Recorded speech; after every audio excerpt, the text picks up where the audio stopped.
नमस्कार दोस्तों, कैसे हो आप लोग। तो चलिए आज एक नए सेक्टर के बारे में बात करेंगे और वो है डिफेंस सेक्टर। काफी लोगों का निवेश होता है डिफेंस सेक्टर में और आज हम डिटेल में बात करेंगे क्यों डिफेंस स्टॉक्स चल नहीं रहे हैं, क्या रीजन है और यहाँ से किस तरह के स्टॉक्स बढ़ेंगे। हम लोग बात करेंगे HAL, BEL, BDL, GRSC, Mazagon Dock, Cochin shipyard, Paras defence, नो इन सब स्टॉक्स के बारे में बात करें जो काफी लोगों ने आपने निवेश किया होगा और समझेंगे कि क्या प्रॉब्लम है इसमें और अब क्या चेंजेस होने चाहिए जिससे ये स्टॉक बढ़ सकते हैं। देखो हमें सबको पता है कि एक मेगा ट्रेंड है, लेकिन ये मेगा ट्रेंड में जरूरी नहीं है सभी विनर बने। विनर वही बनेंगे कि जो आगे जाके एग्जीक्यूशन करेंगे। ऑफ कोर्स ऑर्डर बुक तो अच्छे होंगे और जिस तरह से अपनी कैपेसिटी को यूटिलाइज करेंगे वो ज्यादा विनर रहेंगे और वहां हमें थोड़ा डिटेल में जाके देखना है। अच्छा, आप लोगों में से कितने लोगों ने डिफेंस स्टॉक में इन्वेस्ट किया है? Then just type yes in the chat box. Comment box में यस जरूर डालिए और आपके कोई क्वेश्चन है तो आपके कोई ऑब्जर्वेशन है तो आप कमेंट बॉक्स में डाल सकते हैं। So talking about defence stock, देखिए डिफेंस स्टॉक्स हमें भी पता है कि 2023-24 में एक बड़ी रैली आई थी, ठीक है। और आगे जाके भी अगर रैली क्या उस तरह से आएगी वो थोड़ा डाउटफुल लग रहा है, क्योंकि 23-24 में क्या हुआ था, जैसे make in India and all that start हुआ तो सडनली पुश आए और लग रहा था कि भाई सब कुछ इंडिजीनियस डिफेंस ऑर्डर्स होने चाहिए जिससे वजह से हम रिलाई ना करें बाकी सब कंट्री में, तो अच्छा खासा स्टॉक्स भाग गए। लेकिन पिछले एक साल से नरमी है। रीजन मैं बताता हूँ कि वो जो फेस था, ओके काफी लोगों ने इन्वेस्ट किया, ग्रेट ग्रेट। वो जो फेस था कि कहते हैं ना कि सब कुछ सही चल रहा है और सब कुछ बेस्ट है और यहाँ बड़ा ट्रेंड आएगा ये वो सब कुछ डिस्काउंट हो गया है। सबको पता है डिफेंस सेक्टर अच्छा है, उसमें किसी को डाउट नहीं है, करेक्ट। लेकिन अभी जो उसके वजह से मार्केट ने इन सब स्टॉक्स को काफी प्रीमियम दे दिया। जो स्टॉक कहते हैं ना कि 10 के 15 के पी पे चल रहे थे वो चले गए 30, 40, 50, 80 के पी पे चले गए। तो ऑलरेडी वैल्यूएशन बढ़ गया। Even price to book value another जो आपको देखना पड़ता है वो भी कहना 4 टाइम्स 5 टाइम्स बढ़ गया। अभी बात आती है एग्जीक्यूशन पे। अभी ऐसा मत सोचो कि भाई कोई नया ऑर्डर आया जैसे HAL और BL को ऑर्डर आया यानी ये भागेंगे, नहीं। शायद वो उस दिन भागेंगे लेकिन वो वापिस मार्केट देखेंगे कि भाई ऑर्डर तो आपका 3 गुना 4 गुना है। जो आपका समझ लो आपका साल का टर्नओवर 10,000 करोड़ का है और ऑर्डर बुक आपका 40,000 50,000 करोड़ का है, तो आपका 4 times to 5 times order book हुआ। 40,000 के तो 4 टाइम्स ऑर्डर बुक है साल का, साल के सामने। तो वैसे ऑर्डर बुक में अगर देखो तो मोस्ट ऑफ द कंपनी के अच्छे खासे ऑर्डर बुक है। लेकिन जो प्रॉब्लम क्या हो रही है कि ऑर्डर बुक अगर आपका 4 गुना है तो आप एटलीस्ट 20-25% से तो सेल्स ग्रोथ होना चाहिए। अगर उस तरह से ग्रोथ नहीं होता है फिर मार्केट उसको डिस्काउंट करने लगती है यानी डी रेटिंग करने लगती है और वो ही काफी सारी कंपनीज में हो। अब देखिए जस्ट फॉर एन एग्जांपल, मैं एक काम करता हूँ स्क्रीन शेयर करता हूँ तो उससे आपको पता चले। और आगे जाने से पहले एक स्टैंडर्ड डिस्क्लेमर गाइस, यहाँ हम लोग जो भी बात कर रहे हैं सिर्फ और सिर्फ आपके नॉलेज पर्सपेक्टिव, यहाँ कोई मेरे रिकमेंडेशंस नहीं है। हमने हमारे क्लाइंट्स को रिकमेंडेशन दी है और अगर आप चाहते हो तो www.ca-tapan.in जाके चेक कर सकते हो हमारे पैकेजेस। लेकिन यहाँ कोई रिकमेंडेशन और ये कोई स्टॉक्स मेरे पोर्टफोलियो में नहीं, हाँ हमारे क्लाइंट्स में हो सकते हैं, स्टैंडर्ड डिस्क्लेमर हमें देना पड़ता है। सो जैसे फॉर एग्जांपल HAL, BL इन सब की हम लोग बात करें, जैसे फॉर एग्जांपल HAL की बात करें, देखो तो HAL आप देखो कि 21 में 11 के पी पे चल रहा था, वो कहां तक चला गया, 5 गुना हो गया 48। अभी भी वो 35 के पी पे है। प्राइस टू बुक वैल्यू भी अगर मैं देखूं तो ऑलमोस्ट 2 का ऑलमोस्ट आप देखिए 15 हो गया है, ठीक है। और ऑर्डर बुक भी अच्छी है। अगर आपको किसी की ऑर्डर बुक देखनी है तो आप यहां जाके ऑर्डर बुक देख सकते हैं। आप स्क्रीनर में आप जाओगे ना, ये देखो ये March 25 तक। नमस्कार दोस्तों, होप आपको सेशन अच्छा लग रहा है। अगर आप चाहते हो कि हम भी आपको हेल्प करें स्टॉक सिलेक्शन में तो हम आप हमारी सर्विस ले सकते हैं। हम एक सेबी रजिस्टर्ड रिसर्च एनालिस्ट है और आप www.ca-tapan.in ये वेबसाइट में जाके देखिएगा। यहाँ हमने सब कुछ दिया हुआ है। अगर आप देखें तो एक पोर्टफोलियो बिल्डर कॉम्बो है जहाँ हम लोग equity, mutual fund, ETF, IPO, SME IPO, bonds recommendation, buy sell recommendation, weekly sessions होते हैं जो आपको हेल्प करते हैं आपका पूरा पोर्टफोलियो स्ट्रक्चर और प्रॉपर डायरेक्शन में, प्लस पोर्टफोलियो रिव्यू भी होता है। तो आप जरूर जाके देखिएगा। इवन आपको सिर्फ इक्विटी का चाहिए तो इक्विटी का भी पोर्टफोलियो अवेलेबल है, जो आप सिर्फ इक्विटी का चाहिए तो बेटर है आप एक बार जाके देखिए और समझिए। प्लस गाइस, अगर आप चाहते हो कि आप हमारा नेक्स्ट सेशन अटेंड करें ऐसे सेक्टर रिकमेंडेशन और इवन स्टॉक पिकिंग एक्सरसाइज, तो हम उसकी भी लिंक दे देंगे, वो क्लिक करके नेक्स्ट सेशन अटेंड कीजिएगा। चलिए, do subscribe for the next webinar. Thank you. उनका ऑर्डर बुक ऑलमोस्ट 1,83,000 है, अभी ऑलमोस्ट 2 लाख करोड़ के ऊपर है। ठीक है, समझ लो हॉलमार्क फिगर हम लोग 2 लाख करोड़ भी ले ले अभी। और इनका अगर साल का एनुअल टर्नओवर कितना है, एनुअल टर्नओवर है आपका ये रहा 32,000। 32,000 अगर 2 लाख करोड़ यानी 6 गुना हुआ, 6 गुना ऑर्डर बुक हुआ। करेक्ट, साल का। Got it? Then just type Y for yes in the chat box, just type Y for yes. तो उस तरह से आपको ऑर्डर बुक देखना है। ऑर्डर बुक कम से कम डिफेंस कंपनी के लिखना है तो लिख लो 3 से 4 गुना होनी चाहिए। एक हेल्दी ऑर्डर बुक जो होगी वो आपके एनुअल टर्नओवर की 3 से 4 गुना होनी चाहिए। Just type yes in the chat box if you got my point. Okay, तो ये आप हमेशा ध्यान में रखना। दूसरा जो आपको हमेशा ध्यान में रखना है वो है कि भाई क्या इसका जो एग्जीक्यूशन है वो ऑर्डर बुक से मैच हो रहा है। अभी आप समझो कि चलिए 4 गुना आपका ऑर्डर बुक है, आपके हिसाब से साल का एनुअल रेवेन्यू ग्रोथ कितना होना चाहिए? अगर 4 गुना ऑर्डर बुक है, उसका मतलब क्या हुआ? आप 4 साल में एग्जीक्यूट करोगे। 4 साल में 4 गुना ऑर्डर बुक आप एग्जीक्यूट करोगे, लेकिन क्या तो कितना एवरेज सीएजीआर होना चाहिए रेवेन्यू में? Type in the chat box. Hypothetically भी अगर आपको सोचे तो यस, 20%, 30%, 40%, 15%। देखिए, सही बोल रहे हो आप, क्योंकि देखो ऑर्डर बुक बड़ा है तो आपका एग्जीक्यूशन सही होना चाहिए, लेकिन आप इनका एग्जीक्यूशन देखो तो कितना है? 8% 3 साल का, और इस साल का तो 3%। ऑर्डर बुक कितना है तो फिर ऑर्डर करेंगे कब? अगर 3 साल से 3% से ग्रो करेंगे या चलो 10% से भी ग्रो करेंगे, तो ये ऑर्डर बुक करने में तो कितना टाइम लगेगा? एग्री और not? Then just have A for agree what I am trying to convey. तो मार्केट ये बोल रहा है कि भाई तेरे ऑर्डर्स तो सही आ रहे हैं, लेकिन एग्जीक्यूशन कहाँ है?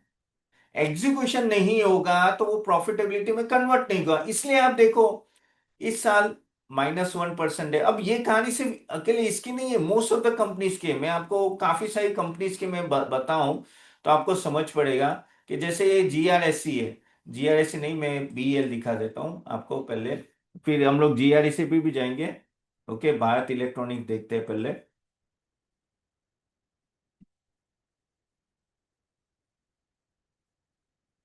ठीक है।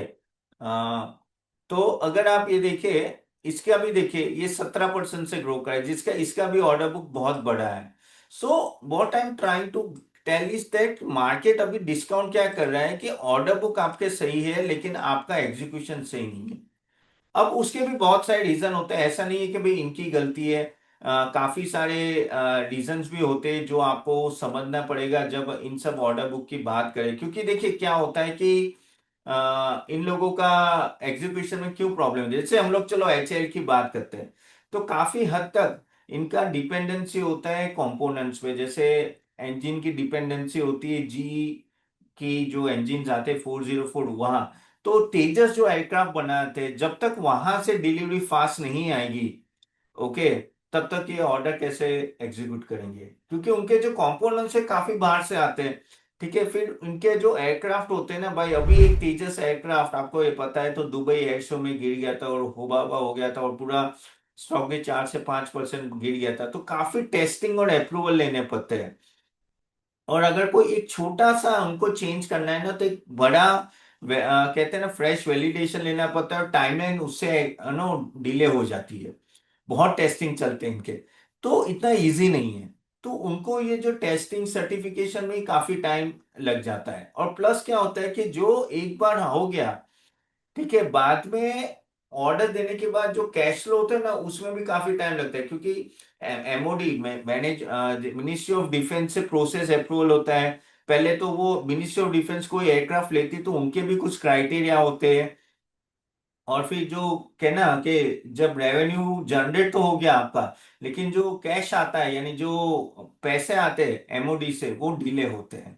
तो काफी सारे इश्यूज होते हैं जिसके वजह से एयरक्राफ्ट हो या वो सब ना, इतना इजी नहीं है कि भाई आप शैम्पू बना दो या सोप बना दो, ऐसी बात नहीं। कैश जनरेशन शैम्पू और सोप में फास्ट होता है, यहाँ धीरे होता है क्योंकि इसमें टाइम लगता है। तो उसके वजह से इन सब में डिले आता है। करेक्ट। तो ये एग्जीक्यूशन उनका इनके लिए बहुत ही बड़ा हमेशा दिक्कत रहता है। और दूसरा क्या है कि जैसे इनका क्या है कि ये तो एक है कि भाई डिलीवरी काफी हद तक प्रॉब्लम होती है, और दूसरा ये होता है कि इन सब में ये होता है कि वर्किंग कैपिटल जो होता है ना उनका बढ़ जाता है। अभी देखो, just to show you here, जैसे मैंने बोला कि आपने सप्लाई भी कर दिया, समझ लो तेजस एयरक्राफ्ट दे भी दिए, लेकिन जो पैसे आते हैं एमओडी से वो लेट आते हैं। तो जैसे मैं सिंपल बताऊं कि वर्किंग कैपिटल डेज 3 साल का 65 था, अभी देखो वो कहाँ बढ़ गया, 121 बढ़ गया, आप देख रहे हो। तो ये जो जंप हुआ है ऑलमोस्ट डबल का, उससे क्या होता है कि आपका प्रॉब्लम में आ जाता है, यानी कैश क्रंच आ जाता है, और वहीं एक दिक्कत आ जाती है। और मार्केट हमेशा देखता है कि भाई आप सेल कर रहे हो, लेकिन क्या उसका जो रेवेन्यू है जो आपने किया है उसका कैश पैसा आ गया कि नहीं आया, तभी आपका कैश फ्लो सही रहेगा। नहीं तो आपका वर्किंग कैपिटल स्ट्रेच होगा, तो वो आपको interest payment and all that में उनको डायरेक्ट इंपैक्ट आता है। ये पॉइंट आपको हमेशा ध्यान रखना है अगर आप एचएल जैसे स्टॉक में, या इवन बीएल में भी मैं आपको बताऊंगा किस तरह से। लेकिन क्योंकि आपको ये एक्स्ट्रा वैल्यूएशन इतना दिए जा रहा है, हम लोग इन्वेस्टर इसलिए दे रहे हैं कि आप उस तरह से जाके एग्जीक्यूट करोगे। ओके। अगर वो एग्जीक्यूट नहीं होता है तो यहां वापिस एक तरह से प्रॉब्लम आ जाता है, और वही इन सब कंपनीज में हो रहा है अभी। वही इन सब कंपनीज में हो रहा है कि कैश जनरेशन थोड़ा डिले हो रहा है। So that point you always have to keep in mind no when you are checking this type of stock, के भाई रेवेन्यू रिकॉग्निशन और कैपेसिटी किस तरह से बिल्डअप हो रही है। अगर बिल्डअप नहीं हो रही है उस तरह से कैपेसिटी, तो फिर वापस एक प्रॉब्लम है। So you have to keep in mind. जैसे और एक एचएल का और एक जो दिक्कत है ना, कि वो है कि ऑफकोर्स क्वार्टर टू क्वार्टर आपको पता नहीं चलेगा कि एचएल क्या बीएल या किसी भी डिफेंस के इस बार रेवेन्यू कितना वो लोग बुक करेंगे। क्यों? क्योंकि ये लंपीनेस होता है। देखो एयरक्राफ्ट ऐसा नहीं है कि भाई हर क्वार्टरली आपको पता चले कि चलो आज इस बार 25 एयरक्राफ्ट डिलीवर कर दिए या 20, नहीं, वो कभी किस क्वार्टर में बहुत ज्यादा हो जाएगा, कभी किस क्वार्टर में नहीं होगा। तो उसके वजह से जो रेवेन्यू है ना वो क्वार्टर टू क्वार्टर इतना सही नहीं रह सकता है। देखिए मैं देखो आपको एक ये बताता हूं, ये देखिए सितंबर 24 में 5,900 करोड़ का रेवेन्यू है, दिसंबर में 6,900, मार्च में देखो 30,700 सडनली शूट अप हुआ, फिर वापस नीचे आके ये 4,800, यानी पिछले सितंबर से भी कम। और ये अगर आप देखें तो अगर आप जून जून का देखें तो वो जून में थोड़ा डिलीवरी कमी होता है, और फिर यहाँ 6,000 है, यानी आपका है ना ऐसा रहेगा। मार्च में हमेशा ज्यादा डिलीवरी आती है, आप देखिए मार्च में ज्यादा है और फिर किसी क्वार्टर में कम है। तो आपको ये सब चीजें थोड़ी ध्यान में रखिए कि ये लंपीनेस रहेगा। तो आप बोलोगे तो इनमें इन्वेस्ट कैसे करना है, देखो इन सब स्टॉक्स में प्रॉब्लम यही होती है क्योंकि ये इनका रेवेन्यू रिकॉग्निशन वॉलेटिलिटी बहुत होती है, ऐसे कॉन्स्टेंट नहीं, तो आपको लंबा समय देखना पड़ता है, 2 साल 3 साल 4 साल, तब जाके आपको एक सही दिशा पकड़ते हैं कि हाँ भाई ये सही जा रहा है। And that is what in सब कंपनियों में होता है। ओवरऑल ऐसे कोई प्रॉब्लम नहीं, साल बाय साल देखो आप देखोगे तो इतना नहीं, लेकिन प्रॉब्लम ये देखो मार्च 24 और मार्च 25 में कोई ग्रोथ नहीं है एज सच। आप देखिए रेवेन्यू का कोई ग्रोथ नहीं है। और इस साल भी अभी देखो तो अभी तक 32,000 हुआ है टीटीएम, यानी ट्रेलिंग 12 मंथ्स, पिछले 12 महीने का। तो ये इसके वजह से मार्केट थोड़ा खुश नहीं होता, और मार्केट फिर आपको है ना उस तरह का प्रीमियम नहीं देता है। तो ये जो आप देख रहे हो ना 52% ग्रोथ, मार्केट ने पहली बार रिकॉग्नाइज किया कि हाँ भाई तुम्हारे में आगे बढ़ने की बहुत क्षमता है क्योंकि सेक्टर ग्रो हो रहा है। लेकिन अभी वो फेज खत्म हो चुका है, अब फेज आया है एग्जीक्यूशन का, और मार्केट आपका देखता रहेगा कि आप किस तरह से एग्जीक्यूट कर रहे हो, तभी आपको स्टॉक प्राइस बढ़ाएंगे। Till now, clear guys, are you getting value or not? Then just type V4 value in the chat box. V4 value. What I'm trying to convey guys, ये आपको बहुत ही ध्यान से देखना है। इन सब कंपनियों को हम भी बहुत ही ध्यान से देखते हैं जब भी हम ऐसे कोई स्टॉक रेकमेंड करते डिफेंस, नहीं तो आप फंसोगे, यानी बहुत ही खराब तरीके से यहाँ फंस जाओगे। आपको लगेगा अरे 6 गुना 7 गुना ऑर्डर बुक, लेकिन भाई स्टॉक का प्राइसिंग मूव नहीं हो रहा है। और मार्केट है ना बहुत इम्पेशेंट होता है। मार्केट जो है ना, मार्केट यानी मैं ओवरऑल मार्केट की बात की, वो आपको जिस तरह से ऊपर चढ़ाएगा उस तरह से नीचे गिरा भी सकता है। So you have to be very careful. चलो और एक कंपनी की हम लोग बात करते हैं, वो है भारत इलेक्ट्रॉनिक्स। अब भारत इलेक्ट्रॉनिक्स में क्या सीन है वो समझते हैं थोड़ा। देखिए भारत इलेक्ट्रॉनिक्स हमें भी पता है one of the best company. अब इसमें क्या है, इसका भी अगर हम लोग वैल्यूएशन देखें, देखो 52 का इसका पीई है, जो ऑन अ हायर साइड है, एचएल से भी ज्यादा है ओवरऑल। ठीक है, अगर मैं बात करूं कि बुक वैल्यू, तो बुक वैल्यू भी अगर आप देखिए तो प्राइस टू बुक वैल्यू, तो प्राइस टू बुक वैल्यू भी ऑन अ हायर साइड है 13.7। इसका भी दिक्कत क्या आ रही है, देखो ये वर्किंग कैपिटल, जो एवरेज इसका 44 डेज था वो बढ़ के आपका 85 डेज हो गया, यानी आपका कैश जनरेशन नहीं हो रहा है। ओके, वर्किंग कैपिटल पर डेज वही बताता है कि भाई आपका यानी कहीं ना कहीं कैश जनरेशन नहीं हो रहा है। इसने क्यों नहीं हो रहा है, क्योंकि डिफेंस से पैसे डिले हो रहे हैं ये सब।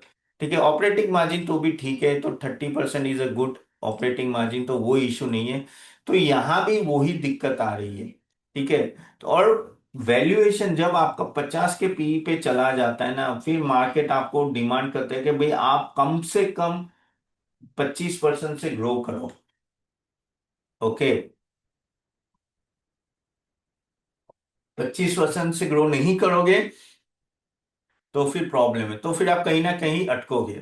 और इसलिए अगर आप देखो तो ये भी बढ़ गया, लेकिन जून से ये अटक रहा है, क्यों? क्योंकि अभी एग्जीक्यूशन पे फोकस हो रहा है।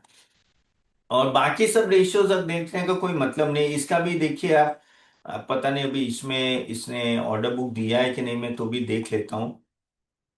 अगर आप देखेंगे तो ऑर्डर बुक ऑलमोस्ट 71,000 करोड़ का ऑर्डर बुक है, करेक्ट। और अगर आप इसका सेल्स देखोगे, एनुअल सेल्स, तो वो 25,000 है, यानी 3 गुना तो है, एटलीस्ट 3 गुना इसका ऑर्डर बुक है। So that is good, that is good.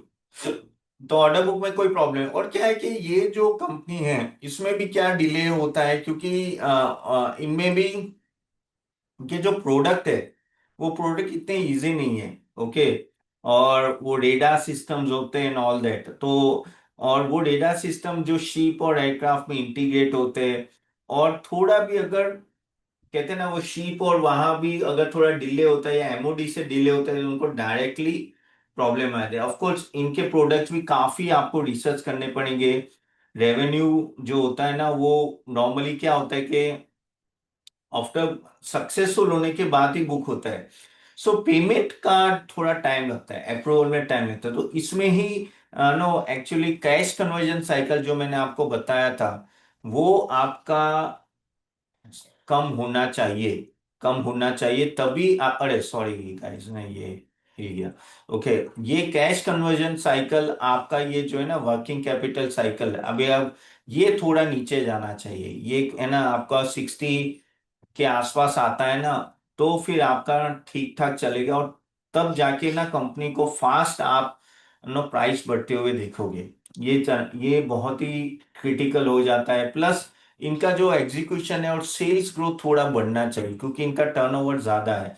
नहीं तो क्या होता है मैं बताता हूँ, अब सेल्स कैसे बढ़ सकता है, सेल्स बढ़ सकता है या तो आप अपने कैपेसिटी लाओ, उसकी यूटिलाइजेशन बढ़ाओ और एग्जीक्यूशन करो। नई नई कैपेसिटी पे एच एल ओ या बी एल ओ ये सब काम कर रहे हैं, लेकिन किस तरह से अगर आप देखोगे तो उस तरह से आपका कैपेसिटी से यूटिलाइजेशन भी इतना नहीं हो रहा है। प्लस आप देखो सेल्स में भी इतना जंप नहीं है, सेल्स मैंने देखा है ना आपको 16-17% से अभी वो बढ़ रहा है। सो यहाँ इसको इम्प्रूवमेंट करने की जरूरत है, अगर यहाँ इम्प्रूवमेंट नहीं होगा तो और दिक्कतें, ये ऐसे ही चलता रहेगा। तो कीप दिस इन माइंड। और एक कंपनी लेते हैं BDL. Guys hope you are enjoying the session. अगर गाइस आप चाहो तो हमारे और भी मैं काफी सारे वीडियोस रिलीज करता हूँ, जैसे ये सब है हमारे यूट्यूब चैनल, आप एनरोल कर सकते हो। How many are enrolling my YouTube channel just we have 4 years। तो काफी सारे स्टॉक्स के लिए बात करता हूँ। ऑफकोर्स ये मेरे कुछ जैसे एनडीटी और नो टीवी के भी इंटरव्यूज है, वो मैं डालता हूँ, काफी समय में डालता नहीं हूँ क्योंकि बहुत हो जाते हैं, टीवी हर रोज कोई ना कोई चलता रहता है इंटरव्यू मेरा। पर आप जरूर इसको फॉलो कीजिए, you will get lot of information. Okay, yes, तो काफी लोग फॉलो कर रहे हैं। Okay, great. तो ये हो गया बात इलेक्ट्रॉनिक्स, और एक कंपनी की बात करते हैं, वो है बीडीएल। बीडीएल का भी अगर हम देखें, चलो बीडीएल ओपन करते हैं। ठीक है, तो बीडीएल, बीडीएल में आप देखिए, तो बीडीएल का भी वर्किंग कैपिटल डेज तो ऑन अ हायर साइड ही है, उसमें कोई डाउट नहीं है। लेकिन इसका ये जो है ना, ये दिक्कत वाला है, 84 का पी है। ओके, तो वो बहुत ही हाई है, बहुत ही हाई है।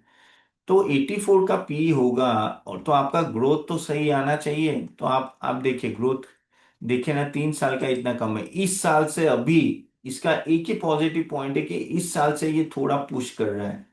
ये क्वार्टर में थोड़ा एक्सेप्शनल आ गया है, लेकिन ये क्या ये कंटिन्यू करेगा वो हमें थोड़ा देखना है। लेकिन कंपैरेटिवली अभी इनके जो मिसाइल्स है, आपको वो है ना, मिसाइल्स को करते हैं फैक्टर, और इसलिए इसको इसका सेल्स थोड़ा बड़ा है, इसलिए इसको हाई पी भी मिल रहा है, हाई वैल्यूएशन भी मिल रहा है।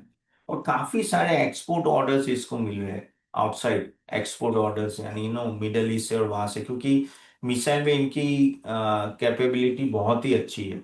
तो इसमें क्या हो रहा है कि इनका वैल्यूएशन ऑन द स्पॉट है, बहुत ही अच्छा यानी कि ना बहुत ही हाई वैल्यूएशन है। अगर आप देखेंगे, सिर्फ मैं पी रेशो की बात करूं तो ये स्टॉक 22 के पी पे चल रहा था, एक समय पे 130 चला गया, अभी वो 85, यानी प्राइस टू परफेक्शन है।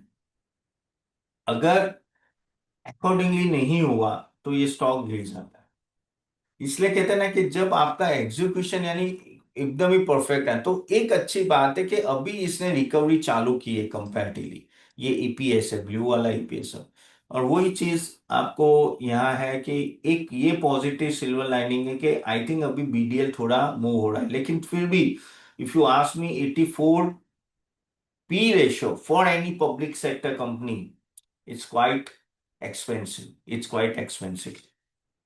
But anyways, the best thing जो इन सब कंपनियों में है कि ये टाइप का वन टाइप ऑफ ये सब मोनोपोली और डिओपोली कंपनीज है, और यहाँ कोई नया बंदा नहीं आने वाला है। नो, गवर्नमेंट किसी को अलाउ भी नहीं करेगी, और ये सब गवर्नमेंट एंटिटी है, तो उस तरह से प्रॉब्लम नहीं है। इसमें एक ही चीज है कि जो आपका revenue recognition over the years होता है, कभी पैसे लेट आएंगे, ये वो आएंगे, तो आपको बहुत ही लंबा सोच के इसमें इन्वेस्ट करना है। बट यहाँ थिंग्स थोड़े थोड़े सेटल डाउन हो रहे हैं इसके लिए। अगर प्राइस टू बुक वैल्यू देखो तो एक समय पे ये almost, 1 minute, price to book value क्यों नहीं आ रहा है, जस्ट अ मिनट, ये मैं हटा देता हूँ। तो प्राइस टू बुक वैल्यू अगर आप देखो तो एक समय पे ये 19 चला गया था, अभी वो 12 के आसपास है, तो थोड़ा नीचे आया है, थोड़ा कंपैरेटिवली ये नीचे आया है। अभी इसमें एक तो जैसे मैंने बोला कि वैल्यूएशन हाई है, और रिसीवेबल्स डेटर्स के डेज है ना वो थोड़े बढ़ रहे हैं, तो वो ऑलमोस्ट अगर आप 55 से ऑलमोस्ट 90 तक पहुंच गया है, जिसके वजह से कैश फ्लो को हर्ट हो रहा है। ओके, और अर्निंग्स भी काफी लंपी है अगर आप देखो तो। इसमें प्रॉब्लम यही होता है कि जो मिसाइल्स जो प्रोडक्शन होता है ना, वो बैच वाइज होता है, आपका बैच वाइज प्रोडक्शन होता है, और बैच वाइज प्रोडक्शन होता है, और डिलीवरी भी बैचेस में ही होती है, ऐसा नहीं कि भाई एक साथ चला गया। ठीक है, और काफी हद तक इनका अभी भी डिपेंडेंसी काफी सारी कंट्रीज के स्पेशल पार्ट्स में होती है, और वो फिर असेंबली यहाँ होती है। ओके, और उसकी फायरिंग होती है, एक्सेप्टेंस ट्रायल्स होता है, I think. How many heard about BrahMos? BrahMos ना, ब्रह्मोस ही था ना, रशिया के साथ जो कोलैबोरेट करके जो हमने मिसाइल भी, one of the unique missile, जिसके वजह से ना इवन चाइना और पाकिस्तान भी डरने लगे, तो वो उनने डेवलप की, तो बहुत ही R&D लगती है।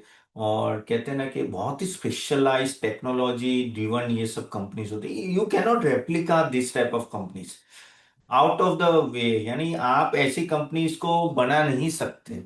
ये सालों से आते रहते हैं, R&D करते रहते हैं, कैपेसिटी डेवलप होता है, ये वो, और ये बहुत ही क्रिटिकल होते हैं। तो यही इसका जो मोट है ना, मोट मोट को क्या कहते हैं कि स्ट्रेंथ है, वो इन सब कंपनीज का यही है कि ये गवर्नमेंट कंपनीज और यहाँ कोई एक्चुअली ऐड नहीं है, यानी कोई एंटर नहीं कर सकता। So that is the thing.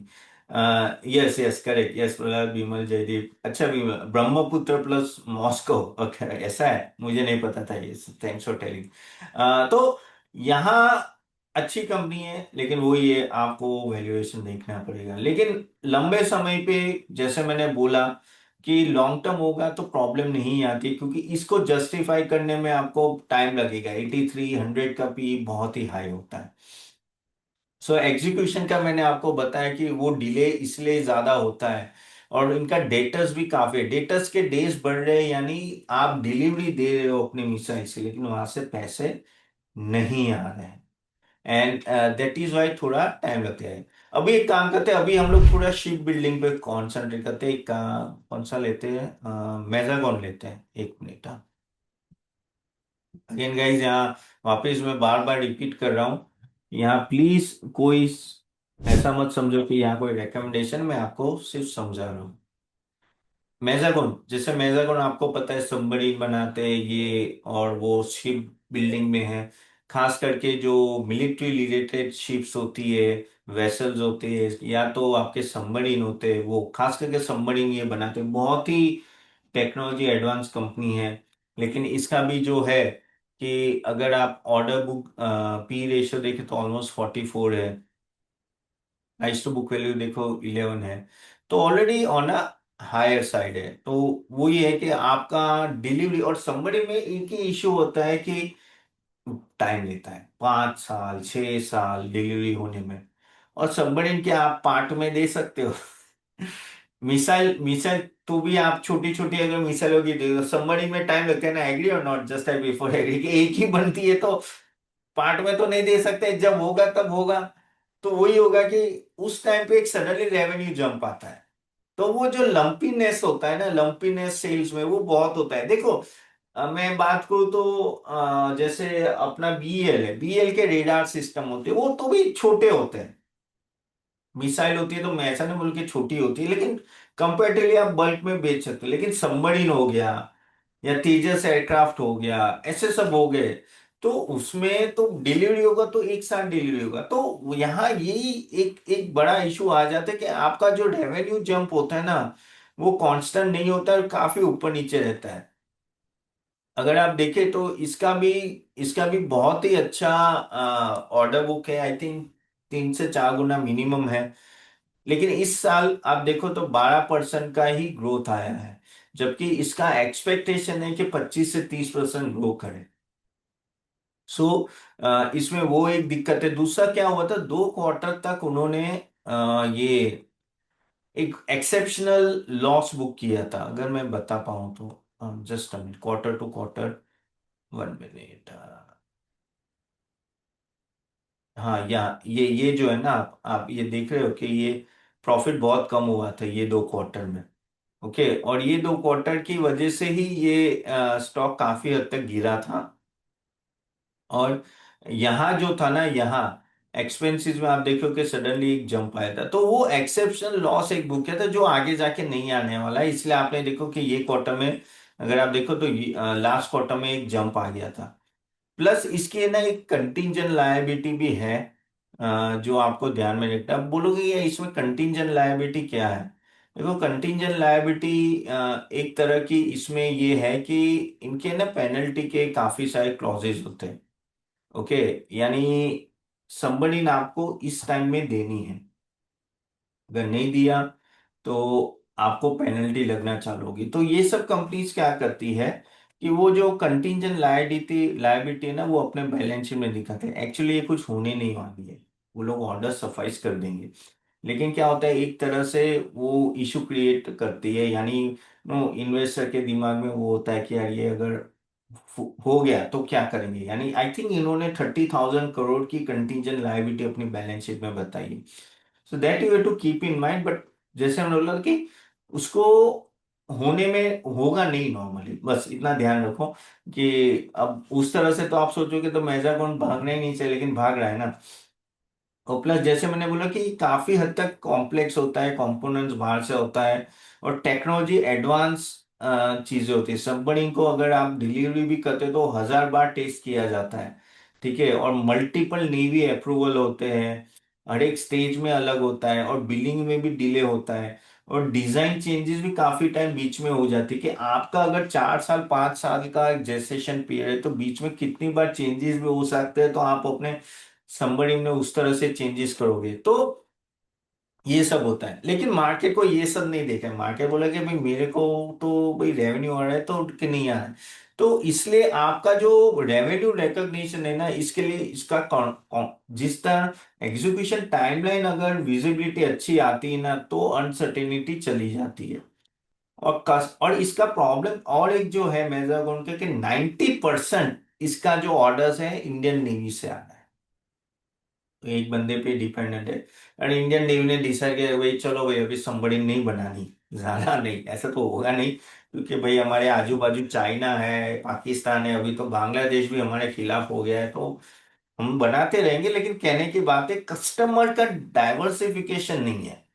Okay, इसलिए वो एक चीज आपको थोड़ा ध्यान में रखनी है। और थोड़ा 2-3 क्वार्टर में वो एक्सेप्शन लॉस भी अभी ठीक हो गया है, तो वो भी थोड़ा ठीक ठाक हो गए यहाँ से। But yes, you have to keep this in mind जब भी आप मैजागॉन जैसी कंपनी की बात करते हो। चलिए और एक कंपनी की बात करते हैं, वो है कोचिंग शिपयार्ड। ठीक है, कोचिंग शिपयार्ड। अच्छा बाय द वे, आप लोगों ने किस कंपनीज में इन्वेस्ट किया है? Type in the chat box, कौन सी कंपनीज में डिफेंस में इन्वेस्ट किया है, just type in the chat box.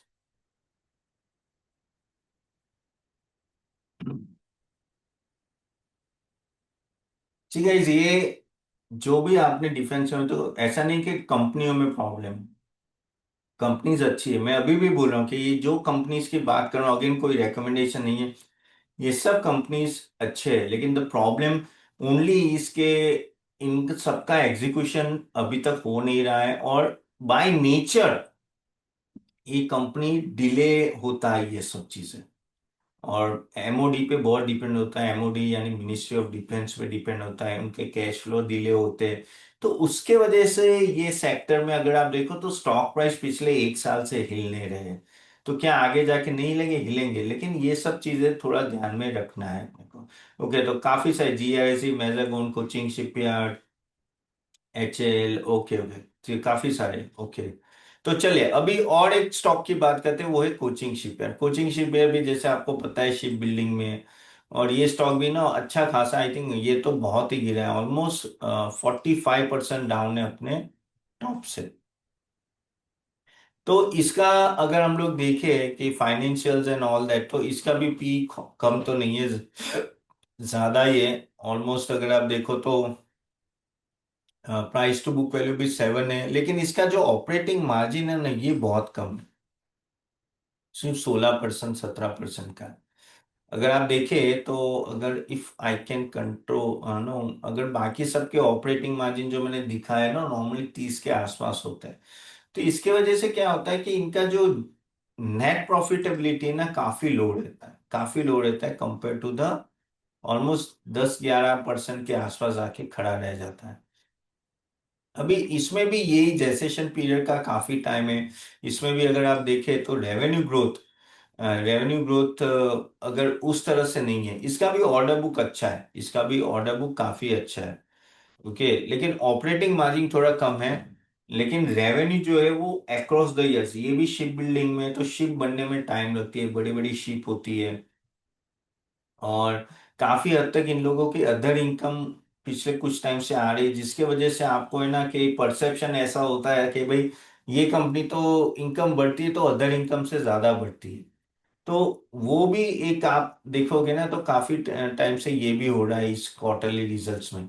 तो यहाँ यहाँ भी सेम प्रॉब्लम है, लेकिन यहाँ एक ही है कि आपका जो मार्जिन है ना कहीं अगर जीआरएसी को यहाँ से बढ़ना है तो आपको इनका मार्जिन बढ़ाना पड़ेगा। क्योंकि क्या है कि देखो ये भी कंपनी जो मल्टीपल पैरेलल प्रोजेक्ट्स में काम करती है, यानी शिप्स होता है और एग्जीक्यूशन ज्यादा होता है, और वेंडर पे बहुत कुछ डिपेंडेंट होता है। जैसे ये भी जब शिप बिल्डिंग करती है यानी मिलिट्री रिलेटेड शिप भी बनाती है, तो नो जैसे इलेक्ट्रॉनिक्स में डिले हो गया, या तो कहते हैं ना कि वेपन्स में डिले हो गया, तो या इसलिए वजह से ना फाइनल जो अवेलेबिलिटी होती है वो भी नेवी के पॉइंट ऑफ व्यू से होती है कि नेवी को कब चाहिए।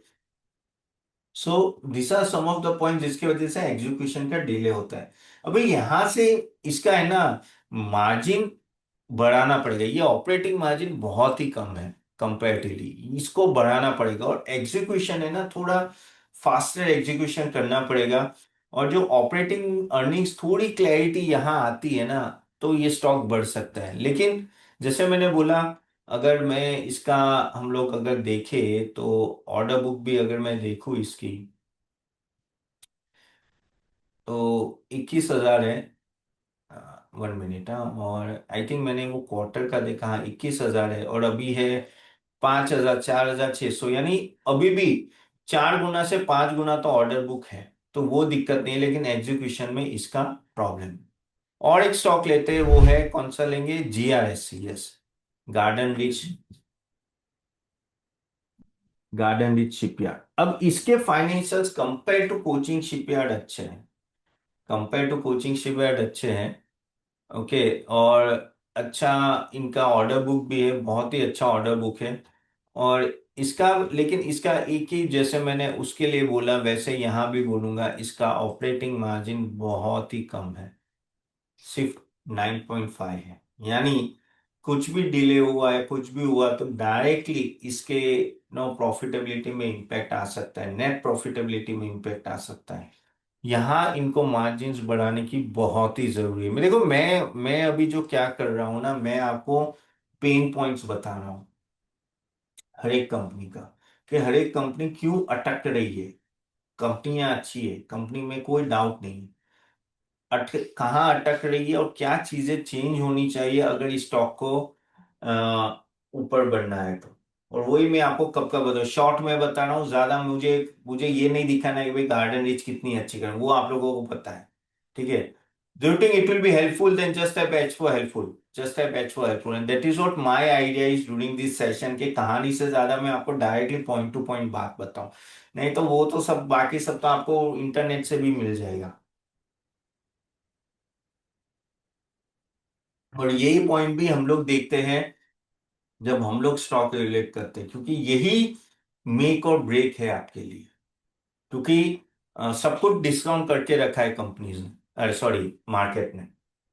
अभी इसकी अगर जीआरएससी की हम लोग बात करें, ओके, तो जीआरएससी का क्या है कि इसका भी है ना, डेटर्स डे 295 डेज हो रहा है। तो 295 डेज का जो डेटर्स होता है यानी बहुत ही ज्यादा है, बहुत ही ज्यादा है। कैश कन्वर्जन नहीं हो रहा है। ओके। और क्योंकि इसका जीआरईसी अगेन वैल्यूएशन वाइज थोड़ा एक्सपेंसिव है, अगर मैं देखे आप, एक मिनट, 45 है जो एक्सपेंसिव है। और ये यहाँ शिप का थोड़ा भी एग्जीक्यूशन लेट हुआ तो प्रॉब्लम है, तो रेवेन्यू बेस इतना नहीं है। और अभी भी काफी हद तक डिपेंडेंसी रहती है। तो एमओडी और पीएसयू अप्रूवल थोड़ा भी डिले होता है तो इसके बिलिंग में भी थोड़ा प्रॉब्लम आ जाता है। ये भी बाढ़ के कहते हैं ना कि कंपोनेंट्स में बहुत कुछ डिपेंडेंट होता है। तो सर्टिफिकेशन भी बहुत ही स्ट्रिक्ट होते हैं ये जीआरएस इन सब के। तो इसलिए इसको भी है ना, जो रिसीवेबल्स है, जो डेटर्स डे, आप इसका डेटर्स डे देखना है पड़ेगा आपको। वो डेटर्स डे आपको अगर यहां से मिल जाए, आपको कहाँ से मिल सकता है तो मैं आपको बताऊं जरा। अगर आप एडिट रेशियो करते हो ना, तो आपको रेशियोज में शायद मिल जाए, तो मैं बता देता हूँ आपको। अगर नहीं मिला तो फिर नहीं मिला। या हाँ, ये रहा डेटर्स डे। ओके। और अगर हम लोग ये कर दें, सेव की रेशियो, ठीक है, तो ये है 18.7। ओके। तो डेटर्स डे आपका थोड़ा कम होना चाहिए, ये आई थिंक, तो भी मुझे ये फॉर्मूला देखना पड़ेगा, थोड़ा मुझे कम लग रहा है, ये ज्यादा होगा।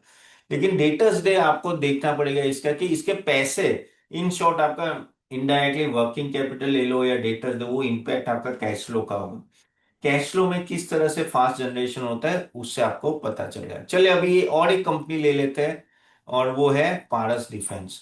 ओके, तो जैसे मैंने बोला डेटर्स और वो सबको देखना पड़ेगा, और एग्जीक्यूशन पे बहुत कुछ डिपेंडेंट है, रेवेन्यू स्केल अप होना पड़ेगा जो करना चाहिए। अच्छा, अभी ऑर्डर टू रेवेन्यू रेजिबिलिटी ऐसा इसकी है, जैसे मैंने बोला ना कि गार्डन रीच की, तो वो एक दिक्कत नहीं, लेकिन हाँ, आगे जाने से पहले एक चीज में बोलना बोलूंगा, ये लोग है ना रिपेयर्स भी करते हैं, शिप बिल्डिंग रिपेयर में है ना मार्जिन ज्यादा होते हैं, और उनके जो कहते हैं ना कि कुछ रिपेयर शॉर्ट साइकिल के होते हैं, कुछ लॉन्ग साइकिल के होते हैं, तो वो भी एक रेवेन्यू वहां से अच्छा खासा आ रहा है, लेकिन उनकी कैपेसिटी कंपेरेटिवली कम है, तो वो आगे बढ़ानी पड़ेगी। जो डिलेज हो रहा है ना उसको उसमें ठीक ठाक करना पड़ेगा, एक बार वो वहां ठीक ठाक होगा तो चीजें यहाँ ठीक आएगी। और एक कंपनी और ले लेते हैं, वो है पारस डिफेंस। ऐसे तो टाइम खत्म हो गया, लेकिन चलो मैं फटाफट इसको भी ले लेता हूँ, जस्ट अ मिनट। तो पारस डिफेंस की बात करें तो पारस डिफेंस में जो सबसे बड़ा जो दिक्कत आती है वो है, आप ये देखिए वर्किंग कैपिटल डेज 297 का है, बहुत ही हाई। डेटर्स डे भी 295 का है, बहुत ही हाई। इसका बेस बहुत छोटा है, ठीक है, लेकिन इसका पी देखिए 78 का है, बहुत ही हाई। और अगर मैं आप इसका रेवेन्यू देखेंगे तो 25, ये एक्चुअली 25 कम है, it should be at least 30 to 40% at least. Okay, तो वो एक थोड़ा इसमें ये दिक्कत आ रही है। ऐसा नहीं कि कंपनी अच्छी है, कंपनी तो अच्छी है पारस डिफेंस। जब सबसे बड़ी बात तो इसका कैश कन्वर्जन साइकिल बहुत ही ज्यादा है, वैल्यूएशन का रिस्क है, और बेस काफी स्मॉल है कंपेरेटिवली, बहुत छोटी कंपनी कंपेयर टू अदर। तो क्या होता है कि एमओडी और वहाँ थोड़ा भी डिले होता है ना, तो इसको प्रॉब्लम हो जाती है। और ये भी क्योंकि ये बहुत ही कहते हैं ना कि स्पेसिफिक प्रोडक्ट्स बनाते हैं, तो डिपेंडेंसी रहती है कंपोनेंट्स इंपोर्ट करने की, और सर्टिफिकेट भी बहुत ही वो होते हैं। तो यहाँ भी आपको देखना पड़ेगा कि किस तरह से एग्जीक्यूशन होगा और किस तरह से आगे बढ़ेंगे। Otherwise on the front, yes, अगर आप देखेंगे तो ये थोड़ा महंगा स्टॉक है compare to other stock. Okay, so keep this in mind. देखिए, ये अगर मैं डिफेंस की ओवरऑल भी मैं बात कहूँ तो ये सब, जैसे एच एल 22% डाउन है ऑल टाइम हाई से, BL 7, भारत डायनामिक्स 28%, गार्डन 31%, पारस डिफेंस 30%, तो ऑलमोस्ट सभी डाउन है। तो वैल्यूएशन अभी ठीक ठाक हुए कंपेयर टू अर्लियर, इनको प्रीमियम मिल रहा है, तो प्रीमियम के हिसाब से आपको सेल्स देखना है। ऑर्डर बुक छोड़ दो, ऑर्डर बुक आएगा ही आएगा इनको। इन सब कंपनीज में ऑर्डर बुक की कोई टेंशन ही नहीं है, बाकी सब कंपनीज को ऑर्डर के टेंशन थी, यहाँ अलग है, यहाँ एग्जीक्यूशन का है। और ये सब कंपनियां काम कर, लेकिन इन सब में टाइम लगा है। तो यहाँ डिफेंस में इन अ वे आपको काफी हद तक पेशेंस रखना पड़ेगा, कि भाई आप जब भी सोचो 5 साल 10 साल का सोचो, 1 साल का पकड़ के मत चलो। 1 साल में ऐसे ऐसे ज्यादा होगा, लेकिन 5 साल 10 साल में मुझे ऐसा लग रहा है कि एक अच्छा खासा रिटर्न देगा। देखो, आई नो काफी लोग बहुत सारे स्टॉक्स का रिक्वेस्ट कर रहे हैं, देखो मेरे पास इतना टाइम नहीं है, I don't know to stretch a lot, लेकिन ये जैसे मैंने आपको बताया वैसे ही आपको हर एक कंपनी का एनालिसिस करना है। सेम वे हम लोग भी एनालिसिस करते हैं, जब मैं और मेरी रिसर्च टीम जब हमारे क्लाइंट्स को रिकमेंडेशन देती है। Okay, so this is what I want to keep it here. Sector अच्छा है, मेगा ट्रेंड है, थोड़ा टाइम लगेगा, पेशेंस रखो। जो जो कहता है ना best of the best time था, that is behind us for defence, वो वापस नहीं आएगा। वो जो 23 24 में जैसे वो 4 गुना 5 गुना हो गया ना, वो हो गया। अभी मार्केट ने रिकॉग्नाइज कर दिया, अभी वैसा नहीं होगा, अभी धीरे धीरे हौले हौले बढ़ेंगे, लेकिन चांसेस है कि ये बढ़ेंगे। ठीक है, तो कैसा लगा आपको session guys? Was it good, bad, was wonderful and valuable? जो भी आपको लिखना है लिखिए। और मैंने ट्राई किया ये 40 45 मिनट्स में ना आपको समझाने के लिए कि भाई कैसे आप इन सब स्टॉक्स को एनालाइज कर पाए और क्या क्या चीजें आपको ध्यान में रखनी है। ऐसे तो बहुत कुछ बोल सकते हैं, क्योंकि अगेन यहाँ कोई रेकमेंडेशन नहीं था गाइस। यहाँ जो भी बातें हुई सिर्फ आपके नॉलेज पर्पस के लिए, यहाँ कोई मैंने बोला नहीं कि भाई ये स्टॉक ले लो वो स्टॉक ले लो, मैंने आपको सिर्फ बताया है। ओके, क्योंकि भाई सेबी का मामला है तो हमें बताना पड़ता है। Okay, informative, very very good, mind boggling, okay, mind blowing, great, many thanks, okay, great great, thank you very much. नमस्कार दोस्तों, होप आपको सेशन अच्छा लग रहा है। अगर आप चाहते हो कि हम भी आपको हेल्प करें स्टॉक सिलेक्शन में, तो हम आप हमारी सर्विस ले सकते हैं। हम एक सेबी रजिस्टर्ड रिसर्च एनालिस्ट है, और आप www.catapan.in ये वेबसाइट में जाके देखिएगा। यहाँ हमने सब कुछ दिया हुआ है। अगर आप देखें तो एक पोर्टफोलियो बिल्डर कॉम्बो है, जहाँ हम लोग equity, mutual fund, ETF, IPO, SME IPO, bonds recommendation, buy sell recommendation, weekly sessions होते हैं जो आपको हेल्प करते हैं आपका पूरा पोर्टफोलियो स्ट्रक्चर और प्रॉपर डायरेक्शन में, प्लस पोर्टफोलियो रिव्यू भी होता है। तो आप जरूर जाके देखिएगा। इवन आपको सिर्फ इक्विटी का चाहिए तो इक्विटी का भी पोर्टफोलियो अवेलेबल है। जो आप सिर्फ इक्विटी का चाहिए तो बेटर है आप एक बार जाके देखिए और समझिए। प्लस गाइस, अगर आप चाहते हो कि आप हमारा नेक्स्ट सेशन अटेंड करें ऐसे सेक्टर रिकमेंडेशन और इवन स्टॉक पिकिंग एक्सरसाइज, तो हम उसकी भी लिंक दे देंगे। वो क्लिक करके नेक्स्ट सेशन अटेंड कीजिएगा। चलिए, do subscribe for the next webinar. Thank you.